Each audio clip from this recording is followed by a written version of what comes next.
ఉన్న మీ బంగారం ఈ రోజు ఎంత ధర చేస్తుందో కొమ్మూరి గోల్డ్ వాళ్ళకి కాల్ చేస్తే ఫ్రీ గోల్డ్ కాస్ట్ చెక్ చేసి చెప్తారు. నమస్కారం, సుమన్ టీవీకి స్వాగతం. నేను గీతాంజలి. ఇవాళ మనతో పాటు ఉన్న అతిథి ఆచార్య కాకునూరి సూర్యనారాయణమూర్తి గురువు గారు. వారితో మాట్లాడదాం. నమస్కారం గురువు గారు. నమస్కారం అమ్మాయి. ఎలా ఉన్నారండి? క్షేమంగా ఉన్నాను. చాలా తల్లి. సంతోషం మీతో మాట్లాడడం. శుభం. గురుగారు, రాబోతున్నటువంటి తిథుల గురించి, ఏమైనా ముఖ్యమైన పండుగలు ఉంటే మీలాంటి పెద్దవారిని అడిగి తెలుసుకుంటాం అసలు ఎలా ఆచరించాలి ఏమిటి అనేది. ఇందులో భాగంగా రాబోతున్నది తొలి ఏకాదశి. అవును. అసలు ఇప్పటి నుంచి కదా అసలైన పండుగ ప్రారంభం అని అంటారు. నిజమే నిజమే. మరి ఏమిటండి విశేషాలు? తొలి ఏకాదశి ఎందుకు జరుపుకోవాలి, ఎలా జరుపుకోవాలి, అసలు విశిష్టత ఏంటి? తొలి ఏకాదశి నాడు ఆలయానికి వెళ్ళి దైవ దర్శనం చేయడం కన్నా ఇంట్లోనే ఉపవాస వ్రతం చేసి దీపారాధన చేసి దీపాన్ని చూస్తూ మౌనంగా మనల్ని మనం శోధించుకోవడం నిజమైన తొలి ఏకాదశి వ్రతం. ఏకాదశి నాడు తొలి అన్న శబ్దం కూడా ఉన్నది.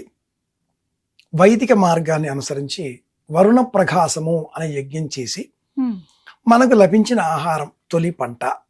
ఈ ఆహారాన్ని ఆ యజ్ఞోపవీతం ఆ అగ్నిహోత్రుడికి అర్పించాలి. గత 2 నెలలుగా ఎండలు బాగా మండిపోయిన నేపథ్యంలో మనకు లభించే ఫలసాయం ఈ తీవ్రమైన అనారోగ్య హేతువైన వేడిమితో కలిసి ఉంటుంది. కాబట్టి తినకూడదు, మనం తినకూడదు. అగ్నిహోత్రుడికి ఆహారంగా ఇవ్వాలి, గోవులకు ఆహారంగా ఇవ్వాలి. ఈ రోజున ఉపవాస వ్రతం ప్రారంభం చేసి సప్తర్షి కృచ్ఛ్ర చాంద్రాయణ వ్రతం, ఇది కూడా ఉపవాస వ్రతాలే, ఇక అన్ని ఉపవాస వ్రతాలే ఉంటాయి. ప్రారంభం చేస్తూ చాతుర్మాస్య వ్రత దీక్ష కూడా ఏకాదశి నాడే ఆరంభం చెయ్యాలి. అంటే ఆహార నియమం ఈ రోజే చాతుర్మాస్య వ్రత దీక్ష ప్రారంభం చేయవలసింది ఆషాఢ శుద్ధ ఏకాదశి మొదలుగా కార్తీక శుద్ధ ఏకాదశి వరకు. ఏమిటి ఈ వ్రతం? ఆహార నియమం. ఆహార నియమం ప్రధానంగా ఉంటుంది. ప్రధానం. ఇందులో ఏ దేవుడిని పూజించడం లేదు కదా. చాతుర్మాస్య వ్రతంలో ఏ దేవతారాధన లేదు. ఆహార నియమం, జ్ఞాన సముపార్జన, జ్ఞానాన్ని అందరితో పంచుకోవడం, ప్రయాణాలు కట్టిపెట్టి ఒక చోట స్థిరంగా ఆవాసం ఏర్పాటు చేసుకోవడం. ఆషాఢ మాసంలో తొలి ఏకాదశి నాడు మనం శ్రీమన్నారాయణమూర్తి నిద్రిస్తాడు అని కూడా ఓ మాట చెప్తూ ఉంటారు. స్వామి నిద్రించడం ఏమిటి? స్వామి అసలు ఆయన పడుకుంటే ఎలా కదా. అంటే పడుకునేది మరొకటి ఉంది. అది మనలో ఉండేటటువంటి జ్ఞానకాంక్ష, తెలుసుకుందాం అన్న ఆలోచన తగ్గుతుంది. ఎందుకని? పగటి కాలం తగ్గిపోతూ రాత్రికాలం పెరిగిపోయేటటువంటి దక్షిణాయన పుణ్యకాలం కూడా ఇప్పుడే ప్రారంభం అవుతుంది. ఇక నుంచి రాత్రికాలం పెరిగిపోతూ ఉంటుంది. దానితో దేవతలకి ఇక రాత్రి పగలి కాలం కాదు. రాత్రి అయినందువల్ల రాక్షస ఆలోచనలు పెరుగుతాయి, జ్ఞానం తగ్గుతుంది, అవివేకం పెరుగుతుంది. అవివేకం పెరగడమే విష్ణుమూర్తి నిద్రించడము అంటే. అలాగే మనం తూర్పు, పడమర, ఉత్తర, దక్షిణ అనే విభజన చేస్తే 360 డిగ్రీలు ఉండే ఈ భూభాగము 180 డిగ్రీలు ముందర అంతా కూడా తూర్పు, వెనక అంతా కూడా పడమర, పై భాగం ఉత్తరం, దిగువ భాగం దక్షిణం. ఇది నిజమైన విభజన. కుడి చెయ్యి ఎడమ చెయ్యి కాదు. 180 degrees తో మనం కోణమానని చూసుకుంటే ఎదరగా ఉండేది తూర్పు, వెనకాతల ఉండేది పడమర. అప్పుడు ఊర్ధ్వం ఉత్తరం, అధోభాగం దక్షిణము అవుతుంది. వివేకాన్ని పెంచుకోవడం కోసం, మనలో నిద్రాణమై ఉన్నటువంటి కుండలిని శక్తిని జాగరూకతం చేయడం కోసం తొలి ఏకాదశి మొదలుగా ఉపవాస దీక్షలు పాటిస్తూ, పగటి కాలం తగ్గిపోయినందువల్ల జీర్ణశక్తి తగ్గిపోతుంది. నేను మీకు సమాధానాన్ని పౌరాణికంగా కథలతో కాకుండా వైజ్ఞానికంగా చెప్పే ప్రయత్నం చేస్తున్నాను.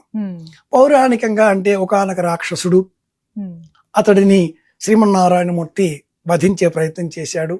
ఆ రాక్షసుడు సింహవతి అనే గుహలోనికి పోయాడు. ఏకాదశి అన్న అంచు ఆ గుహకు సంబంధించిన వాయువు ఉన్నది. విష్ణుమూర్తికి సంకర్షణ కలిగింది, మహిళా శక్తి ఉద్భవించింది. ఆ స్త్రీ శక్తి ఈ రాక్షస సంహారం చేసింది. కేశవుడు ఆ రాక్షసుడు. ఆ మహిళా శక్తి తన పేరుతో ఈ తిథి పిలవాలి ఎప్పటికీ అనే వరం కోరుకున్నది. ఉపవాసం ఉండాలి అనే 2వ వరం కోరుకున్నది. ఇవన్నీ మనకు పద్మ పురాణం వివరిస్తుంది. 24 ప్లస్ అధిక మాసం వస్తే 2, 26 ఏకాదశుల మహాత్మ్యం పౌరాణికంగా పద్మ పురాణంలో ఉంది. కానీ వైజ్ఞానికంగా ఏకాదశి అంటే ఇది నిజమైన అర్థం. నేనెవరు, ఎక్కడి నుంచి వచ్చాను, ఏం చేస్తున్నాను, ఎలా మరణించాక ఏమవుతాను. ఉండాలి? ఇది వేదంలో ఉన్నటువంటి జ్ఞానం. కుత ఆజాత కుత ఇయం విసృష్టి అర్వాగ్దేవ అస్య విసర్జనాయ. ఇది ఆధారంగా ఏకాదశి. అసలు ఈ విధంగా జరుపుకోవాలి. అయితే ఇక్కడే ఒక పెద్ద సందేహం వస్తుందండి. కేవలం పీఠాధిపతులు, మఠాధిపతులు ఎవరైతే పెద్దలు ఉంటారో, సన్యాస దీక్ష తీసుకున్న వాళ్ళు, వీళ్ళు మాత్రమే ఇలా చాతుర్మాసం చేయాలి. సాధారణ గృహస్థులు మాలాంటి వారు అసలు చేయవచ్చా? చేస్తే గనుక ఎటువంటి నియమాలు ఉంటాయి? నిజానికి చేయవలసింది గృహస్థులే. అవునా? బ్రహ్మచారి, ఆ. వానప్రస్థు, సన్యాసి, ఈ ముగ్గురికి కూడా స్వతంత్రంగా వంట చేసుకునే అధికారం లేదు. వారు గృహస్థు మీద ఆధారపడి జీవనం కొనసాగించాలి. అంతేగా. ఈ చాతుర్మాస్య వ్రత దీక్ష అంటేనే ఆహార నియమాలతో కూడుకున్న వ్రతం. నియమంతో కూడుకున్న ఆహారాన్ని ఈ 3 ఆశ్రమాల వారికి అందించేది ఎవరు? గృహస్థు, ఇల్లాలు. కాబట్టి వాళ్ళు ప్రారంభం చేయాలి ఈ వ్రతాన్ని. వారికే పూర్తి హక్కు, ఆధారాలు ఉంటాయి. బ్రహ్మచారికి గాని, వానప్రస్థుకి గాని, సన్యాసికి గాని వారి ఆశ్రమాధికారాన్ని అనుసరించి 3 గృహాలు, 5 గృహాలు, అంతకంటే మించి భిక్ష కూడా తీసుకునే అధికారం లేదు. భిక్ష ఖచ్చితం. భిక్ష ఖచ్చితం. ఒకవేళ ఇల్లాలు భిక్ష తేయడం ఆలస్యమైంది అంటూ ఆగ్రహంగా చూసిన ఆ సన్యాసితో, నేను కాకిని కాదు, నేను ఇల్లాలిని, మా భర్త నిద్రించే సమయం ఇది కాబట్టి ఆలస్యమైంది అని చెప్పిన కథ అందరికీ తెలుసు. గృహస్థు అన్ని ధర్మాలలోకెల్లా కూడా శ్రేష్టమైన ధర్మం. బ్రహ్మచారి ఉన్నత విద్య కోసం కాశీకి వెళుతూ ఉంటే, నాయన గృహస్థ ధర్మం గొప్పది, నా కూతుర్ని ఇచ్చి వివాహం జరిపిస్తాను అంటూ కన్యాదాత అతడికి తన కూతుర్ని ఇచ్చి వివాహం చేస్తాడు. అది కాశీ యాత్ర. అలాగే ఇల్లాలితో ఒకవేళ వియోగం సంభవిస్తే అతడు వానప్రస్థాశ్రమంలోనికి చేరతాడు. లేదు, జీవితంలో వేదాంతమే ఆదర్శవంతంగా తీసుకున్నప్పుడు తల్లి అనుజ్ఞ కానీ, ఇల్లాలి అనుజ్ఞ కానీ తీసుకున్న తర్వాతే సన్యాసాశ్రమం తీసుకోవాలి. వాళ్ళ అనుమతి లేకపోతే అర్హత లేదు కదా. కాబట్టి 4 ఆశ్రమాలలో శ్రేష్టం గృహస్థాశ్రమం. అటువంటి వ్యక్తి ఈ చాతుర్మాస దీక్షని ప్రారంభిస్తూ సప్తర్షి కుచ్ఛ చాంద్రాయణ వ్రతం అంటారు. ఏకాదశి మొదలుగా పౌర్ణిమ వరకు 7 రోజులు, 4 రోజులు, 5 రోజులు ఒక పూట తిని ఒక పూట తినకపోవడం. ఈ వ్రతాలు 4 రకాలుగా ఉంటాయి. అందులో ఒకటి ఇది. ఈ వ్రతాలన్నీ 2 రోజులు తినాలి, 2 రోజులు తినొద్దు. ఇప్పుడు ఏకాదశి వ్రతం అంటే కూడా దశమి నాటి రాత్రి తినకూడదు, ఏకాదశి ఉదయం ఏకాదశి రాత్రి తినకూడదు, ద్వాదశి ఉదయం తినాలి, ద్వాదశి రాత్రి మళ్ళీ ఉపవాసం తినకుండా ఉండాలి. అది హరివాసనం అంటే పాటించాలి. దశమి రాత్రి, ఏకాదశి ఉదయం, ఏకాదశి రాత్రి, ద్వాదశి రాత్రి ఉపవాసం, ద్వాదశి ఉదయం తినాలి. అది కూడా ఒక్కడు తినకూడదు, పంక్తిగా తినాలి. కేవల గోపతి కేవల. ఆషాఢ మాసం నుంచి మనం చేసే సమస్త వ్రతాలు పుణ్యకర్మలు. అలాగే నేను చాతుర్మాసానికి సంబంధించి అడిగినప్పుడు గురువుగారు ఆహార నియమమే ప్రధానం అన్నారు కదా, ఇందులో ఖచ్చితంగా తినవలసినవి ఏంటి, త్యజించవలసింది ఏమిటి ఈ మాసాల్లో? ధర్మ ప్రవృత్తి అనే గ్రంథంలో జాబితా ఉంది. ప్రథమ పరిచ్ఛేదంలోనే ప్రత్యేకమైన లిస్ట్ ఒకటి ఇచ్చారు. సంక్షిప్తంగా మనం గుర్తు తెచ్చుకోవాలి అంటే, నంజు పదార్థాలు, వంకాయ లాంటివి తినకూడదు. భూమిలోన పెరిగేటటువంటి బంగాళాదుంప లేదా ఇతర గడ్డ పదార్థాలు తినకూడదు. నూనె, ఉప్పు, కారం లేని పదార్థాలు తినాలి లేదా తగ్గించాలి. ఆకుకూరలను తినకూడదు. ఆషాఢ శుద్ధ ఏకాదశి మొదలుగా శ్రావణ శుద్ధ ఏకాదశి వరకు ఆకుకూరలు తినకూడదు. ఎందుకన్నారు? ఈ కాలంలోనే వర్షాలు బాగా పడుతూ ఉంటాయి. కాని పేరుకి గ్రీష్మ ఋతువు ఆషాఢ మాసం. గ్రీష్మ ఋతువులో వర్షం పడిన కారణం చేత అంతవరకు భూమి మనకు రోహిణి కార్తె రోళ్లు పగిలేంత వేడి, అంత వేడి ఇప్పుడు ఒక్కసారిగా వర్షం కురవడంతో ప్రకృతి పులకరించి మొలకెత్తి ఆకులుగా పంటలుగా బయటికి రావడంతో మనమంతా ఆహా అని తింటూ ఉంటాం. ఇప్పుడు పాలకూర ఈ ప్రమాణంలో లభిస్తుంది. ఆకు వెనకాతల సన్నటి గుడ్డు పురుగు మనం చూడొచ్చు ఆ, పరిశీలిస్తే. అవి ఉంటాయి. అందుకని మనల్ని తినకూడదు అన్నారు. ఊరికే చెప్తే ఎందుకు అని అంటాం కాబట్టి ఇది ఒక కథ చెప్పి వైజ్ఞానిక సత్యాన్ని జీవితంలో అన్వయించే ప్రకారంగా ప్రాక్టీస్ లో పెట్టుకునే విధంగా మారుస్తూ మొదటి నెల ఆహార పదార్థాలలో ఆకుకూరలు నో అన్నారు. నో అంటే నో.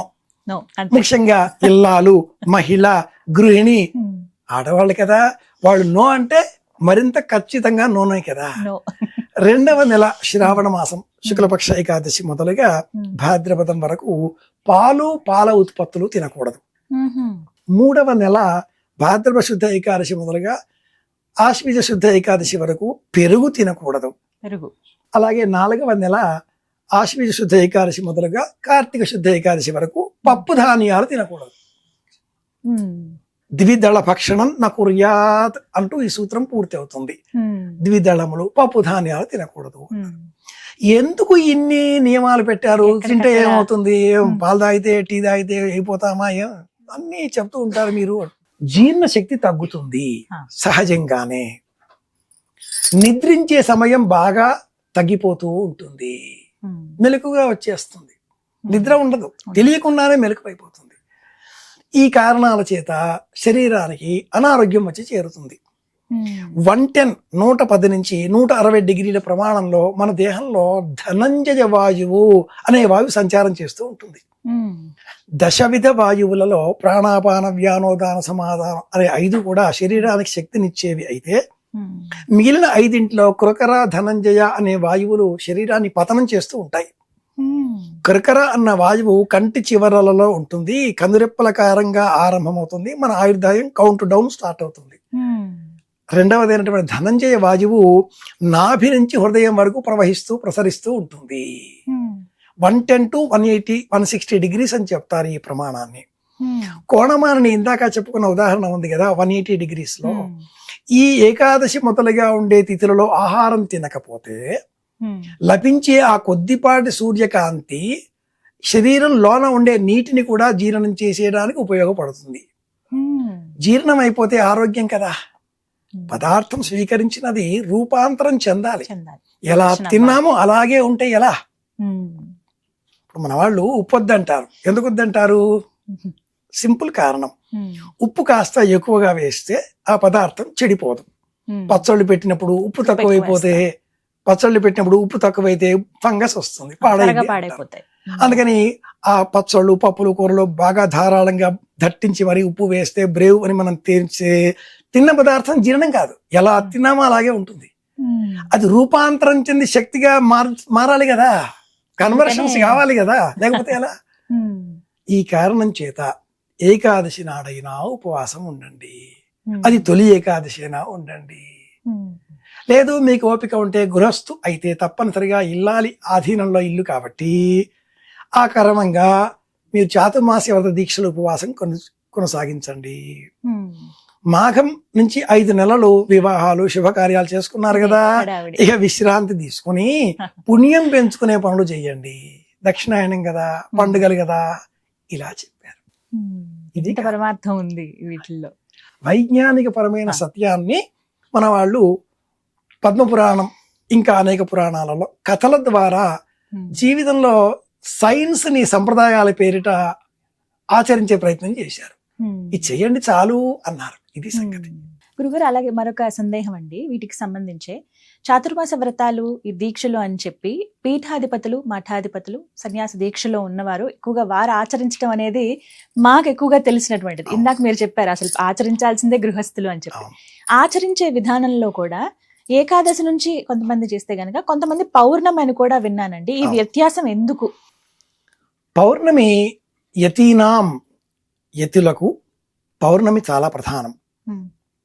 అలాగే గృహస్థుకు కూడా పౌర్ణిమ, అమావాస్య వాటికి సంబంధించిన యజ్ఞయాగాది క్రతువులు ఉన్నప్పటికీ గురు పౌర్ణిమ, ఆషాఢ పౌర్ణిమ యతులకు మహాలయ దీక్ష ఆరంభం అవుతుంది. యతులకు శ్రాద్ధ కర్మలు లేవు, వారికి శ్రాద్ధ కర్మలు ఉండవు, ఆరాధన ఉంటుంది, ఆరాధన మాత్రమే ఉంటుంది. ఈ ఆషాఢ శుద్ధ పౌర్ణిమ మొదలుగా పంచమాపరపక్షములు, తెలంగాణ భాషలో చెప్పాలి అంటే పెద్దల దినాలు అని చెప్పాలి. ఎక్కడో భాద్రపదంలో వచ్చేటటువంటి కృష్ణపక్షంలో అని మనం మహాలయ. చెబుతూ ఉంటాం, అది అయితవది. నిజానికి ప్రారంభమయ్యేది ఆషాఢ పౌర్ణిమ. ఇప్పుడే ఆషాఢ పౌర్ణిమ నుంచి ఆషాఢ అమావాస్య ఒక పక్షం, శ్రావణ మాసంలో శుక్ల కృష్ణ పక్షాలు 2, 3, భాద్రపదంలో వచ్చే శుక్ల కృష్ణ పక్షాలు 4, 5. ఈ పెద్దల దినాలకు పంచమాపరపక్షములు అని పేరు. ఆషాఢస్యాం, ఆషాఢ మాసంలో ప్రారంభం చేసి ఆషాఢీం అవధీం కృత్య పంచమ్యాం పక్షమాశ్రిత పితృవ్యాం పక్షమాశ్రిత. ఆషాఢం నుంచి పంచమాపరపక్షములు పౌర్ణిమ నాడే ప్రారంభం అవుతాయి. ఈ యతులకు వారి తల్లిదండ్రులకు శ్రాద్ధాధికారులు చేసే అధికారం కూడా లేదు. వారు సన్యాసం తీసుకున్నారు కదా, లేదు. కాబట్టి వారంతా ఈ ఆశ్రమ ధర్మానికి అనుకూలంగా పౌర్ణిమ నుంచి ప్రారంభం చేస్తారు. ఇక్కడ ఇంకొక చిన్న మెలిక కూడా ఉంది. ఎవరు సన్యాసులు, ఎవరు పీఠాధిపతులు? పీఠాధిపతులు ఎవరు, అసలు మఠాధిపతులను ఎవరిని అంటారు, సన్యాసులను ఎవరిని అంటారు, అంటే ఎందుకు అలా పిలవటం వారిని? ధర్మ ప్రవృత్తి, కాల నిర్ణయ చంద్రిక అన్న గ్రంథాలు మనకు ఎవరు సన్యాసి, ఎవరు పీఠాధిపతి, ఎవరు ధర్మాధికారిగా వ్యవహరించిన వారు అంటూ ఒక వివరణ తెలియజేస్తుంది. అలాగే ఈ మధ్యనే ఏదో ఒక ఇంటర్వ్యూలో విధిశేఖర భారతీ మహాస్వామి వారు, శ్రీ సన్నిధానం వారు సన్యాస దీక్షలో ఉండే వారి నియమాలు ఏమిటో చెప్పి పీఠాధిపత్యం కారణంగా మేము ఆ నియమాలన్నింటినీ కూడా అనుసరించలేకపోతున్నాం అని బాధను వ్యక్తం చేశారు. అలాగే మహాస్వామి వారు శ్రీ సన్నిధానం కాబట్టి పీఠాధిపత్యంతో కూడుకున్న బాధ్యతలని మేము సమాజానికి మంచి చెప్పాలి కదా, సమాజానికి మార్గనిర్దేశం చేయవలసిన వారం కదా. కాబట్టి పీఠ సంబంధిత వ్యవహారాలలో కూడా తలములుకలుగా ఉన్నప్పటికీ మళ్ళీ మేము ఆశధర్మానికి సంబంధించిన చాతుర్మాస దీక్షలు, వ్రతాలు, ప్రబోధాలు, బోధనలు అన్నీ చేస్తున్నాం అన్నాడా మహానుభావుడు. విషయంలోకి వచ్చేస్తే ఈ ఆశ్రమంలో ఉండే నలుగురిని 4 వర్గాలుగా విభజించింది ధర్మశాస్త్రం. పటీచకుడు, కుటీచకుడు, హంస, పరమహంస. ప్రాథమికంగా సన్యాస దీక్షలో ఉండేవారు 4 వర్గాలుగా ధర్మశాస్త్రం చెబుతుంది. కుటీచకుడు అంటే ఒక ఆశ్రమం నిర్మించుకొని అక్కడికి వచ్చిన వారికి ధర్మబోధ చేసేవారు. బహూదకుడు అంటే కుటీచకుడున్నా పటీచకుడున్నా ఒకరే, రెండవ వారు బహూదకుడు. బహూదకుడు అంటే అంతటా సంచారం చేస్తూ స్థిర నివాసం ఏర్పాటు చేసుకోక ఎవరు ఏది అడిగితే వారికి అది చెబుతూ, అడిగితేనే చెప్పాలి, అడగకపోతే చెప్పకూడదు, చెబుతూ జీవితాన్ని సంచార మార్గంలో తీసుకువెళ్ళేవారు. 3వది హంస. హంస జీవనంలో ఉన్నవారు ద్వంద్వాతీతం, సకలమభేదం, తత్వమస్యాధిలక్ష్యం, ఏకం నిత్యం విమలచరితం, సర్వధి సాక్షిభూతం, భావాతీతం, త్రిగుణరహితం, సద్గురుం తన్నమామి కదా. కాబట్టి త్రిగుణాలకు అతీతంగా, సత్వరజస్తమో గుణాలకు అతీతంగా శ్వాస పైన ధ్యాసతో బ్రతికేవారు హంస. వైదికంగా హంస హంస పరమహంసోహం హంసోహం హంస అని ఒక సూత్రం ఉంది. అవునండి. అంతెందుకమ్మాయి, లౌకికంగా ఒక మాట చెప్పుకుంటాం కదా, హంస పోయింది అంటారు, హంస వెళ్ళిపోయింది శరీరంలోంచి అంటారు. సోహం దాన్నే చెప్తూ ఉంటాం. అహం బ్రహ్మాస్మి సోహం హంస, ప్రాణం హంస. మహిళలకు ఎందుకు శాస్త్రం ఇంత గొప్ప పీట వేసింది అంటే, కన్యాదాన సమయంలో వారికి బులాకి అనే ఒక ఆభరణం ఉంటుంది. ఆ బులాకి అంటే అది హంస, అది ముక్కు దూలం మధ్య భాగంలో ఉంటుంది. అది ఉంటేనే కన్యాదానం చెయ్యాలి, అది లేకపోతే కన్యాదానార్హత లేదు. అది హంస, శ్వాస పైన ధ్యాస. ఇది కలవారు హంస. ఈ దీక్షలో ఉన్నవారు నెమ్మదిగా ఇల్లాలు కూడా ఆ దీక్షలో దశలో ఉన్న వారికి దైవంగానే కనిపిస్తుంది. రామకృష్ణ పరమహంస ఆయన ఒక్కడనే ఈ పేరుతో మనం పిలుస్తూ ఉన్నాం. శ్రీరమణులు వారినొక్కరినే మనం భగవాన్ రమణ మహర్షి అని సంబోధన చేస్తున్నాం.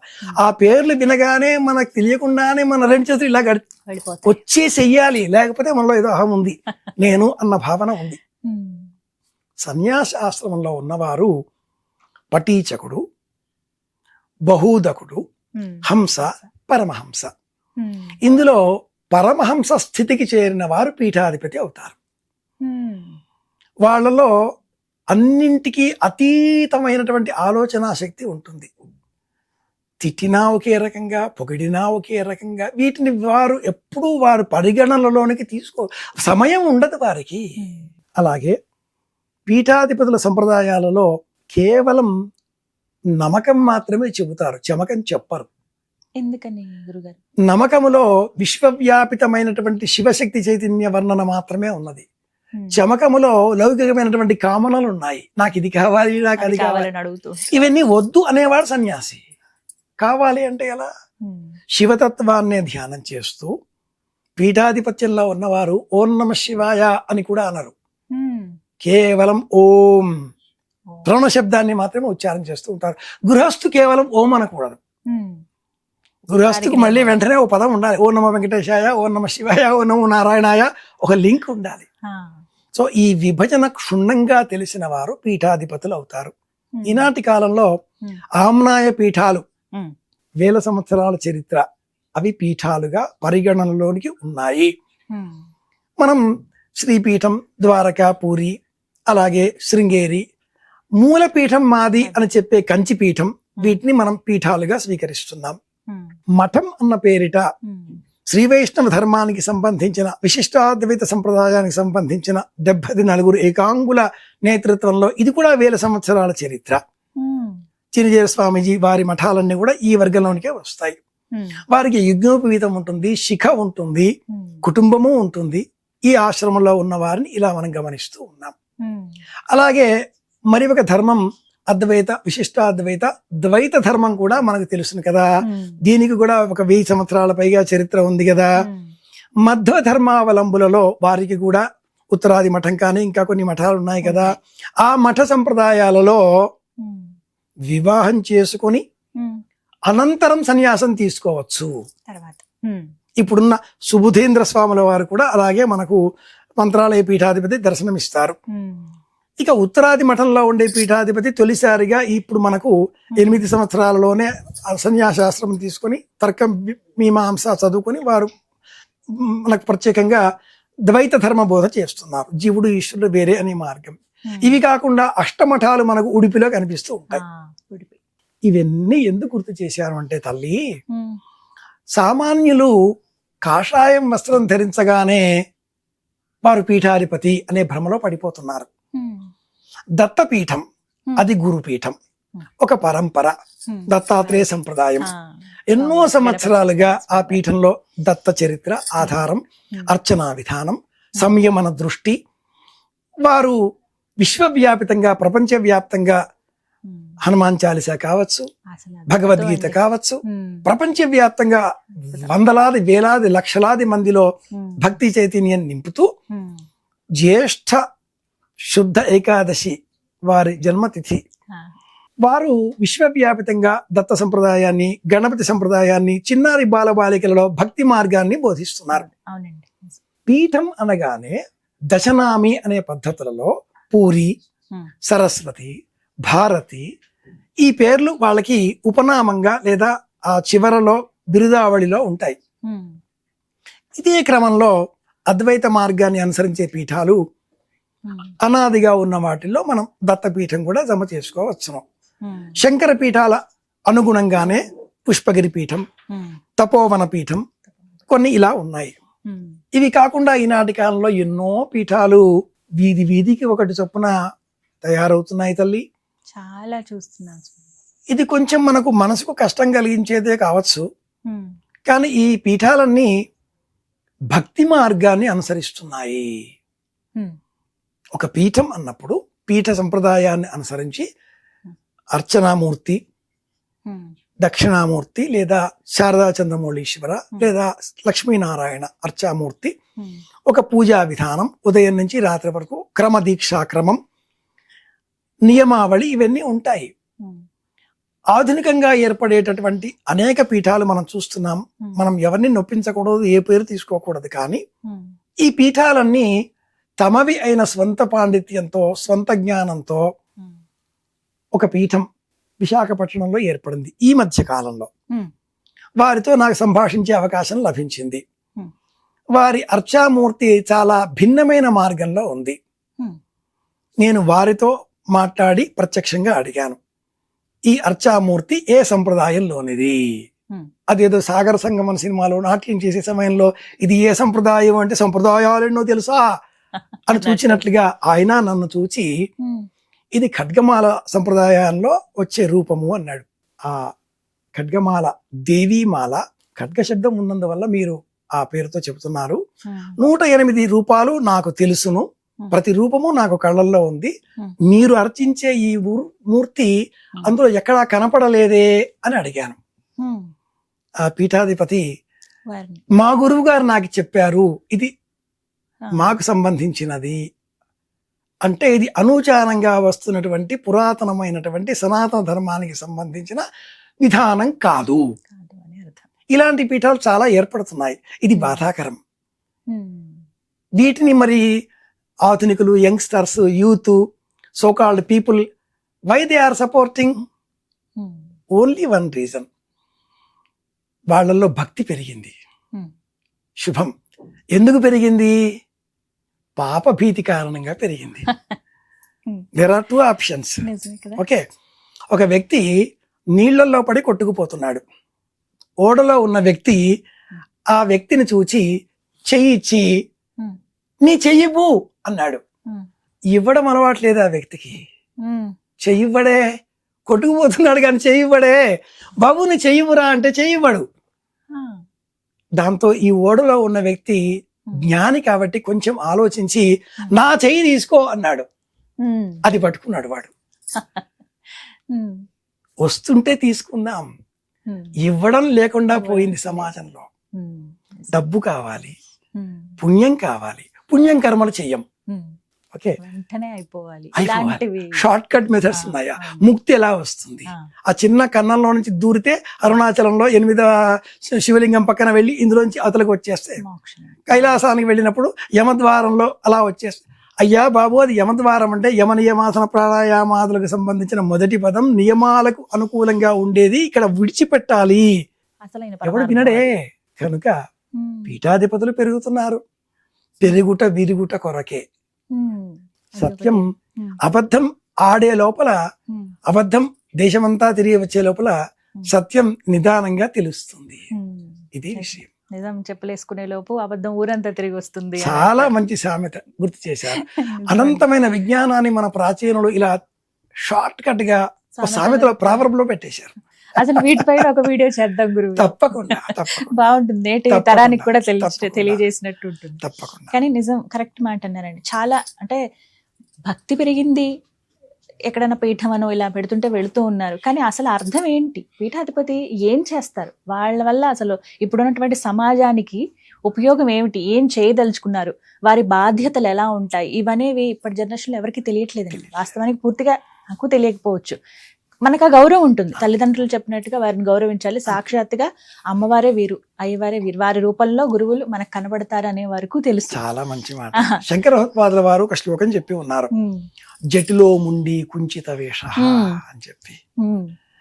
ఎందుకు ఆధునిక భాషలో చెప్పుకోవాలి అంటే, వేమన్న కూడా అన్నాడుగా, తలలు బోడులైన తలపులు బోడులా. అంతేగా. కాషాయం కట్టినంత మాత్రాన ఆలోచనలలో మార్పులు వచ్చేస్తాయా? నిజంగా వచ్చిన వారు సన్యాసి. తమాషాగా ఓ మాట వేళాకోళంగా చెప్తూ ఉంటారు, లోకాన్ని విడిచిపెట్టిన వాడు సన్యాసి, లోకం విడిచిపెట్టిన వాడు సన్నాసి. చిన్న అక్షరంలో చిన్న మార్పు. లోకం విడిచిపెడితే సన్నాసి, లోకాన్ని విడిచిపెడితే సన్యాసి. ఇది లోకరీతి. అంటే మీకు ఏమనిపించిందంటే ఈ మధ్య కాలంలో జరుగుతున్నటువంటి పరిస్థితి గాని, ఇంతమంది బాధాకరం తల్లి.